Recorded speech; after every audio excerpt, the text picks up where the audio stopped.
High বন্ধুরা, কেমন আছেন সবাই? আশা করি ভালো আছেন। শেখ বাড়ির রান্নাবান্নায় আপনাদের স্বাগত জানাই। আজ আপনাদের সঙ্গে শেয়ার করব একটা ভিন্ন স্বাদের রেসিপি।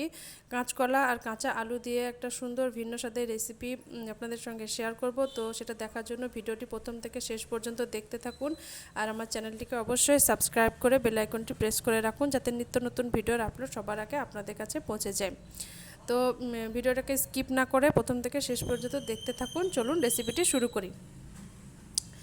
তো এখানে একটি পাত্র নিয়ে নিয়েছি, পাত্রে দুটো মিডিয়াম সাইজের কলা আর একটা আলু নিয়ে নিয়েছি। তো আলু কলা দুটোকে ছিলে ধুয়ে পরিষ্কার করে নিয়েছি। এখন একটা গ্রেটারের সাহায্যে গ্রেট করে নিচ্ছি। তো কলা আলু সব গ্রেট করে নিয়েছি। তার মধ্যে একটু হলুদ গুঁড়ো আর সামান্য একটু লবণ দিলাম। তার মধ্যে একটা ডিম ভেঙে দিচ্ছি আর সামান্য একটু বেসন দিয়ে ভালো মতন একটা বেটার তৈরি করে নেব। তো হাতে করে মাখিয়ে নিলাম সব কিছু, একটা বেটার তৈরি করে নিলাম। এদিকে ওভেনের মধ্যে কড়াই বসিয়ে দিয়েছি। কড়াইয়ে সামান্য একটু সরিষার তেল দিয়ে দিলাম। খুব অল্প তেলের মধ্যে বড়াগুলো আমি ভেজে নেব। তো সরিষার তেল দেওয়ার পর ভালো মতন তেল গরম হয়ে গেছে। এখন এরকম করে গোল গোল বড়ার শেপ দিয়ে আমি এগুলোকে ভেজে নেব। তো ঢাকনার সাহায্যে ঢাকা দিলাম। ঢাকা দিয়ে 1 মিনিট মতন কুক করে নিলাম।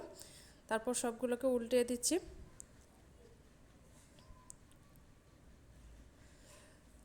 তো একে একে সবগুলোকে উল্টে দিয়ে আবার ঢাকনার সাহায্যে ঢাকা দিয়ে আবারও ভালো মতন এভাবে উল্টে পাল্টে আমি ভেজে নিলাম। তো সবগুলো ভাজা হয়ে গেছে। এখন একে একে আমি উঠিয়ে নিচ্ছি। তো এইভাবে বাকিগুলোকেও আমি এভাবে একই পর্যায়ে ভেজে নেব।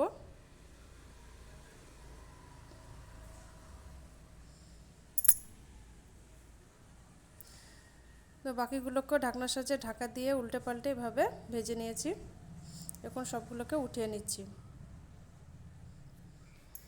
এখন ওই কড়াইয়ের মধ্যে আবারও দিয়ে দিলাম সরিষার তেল। তেলের মধ্যে দিয়ে দিচ্ছি কালো জিরে। তো কালো জিরেটা দেওয়ার পর একটু নাড়িয়ে নিলাম। তার মধ্যে 3 থেকে 4টে কাঁচা লঙ্কা কুচি, পেঁয়াজ কুচি নিয়ে ভালো মতন একটু লাল লাল করে ভেজে নিলাম।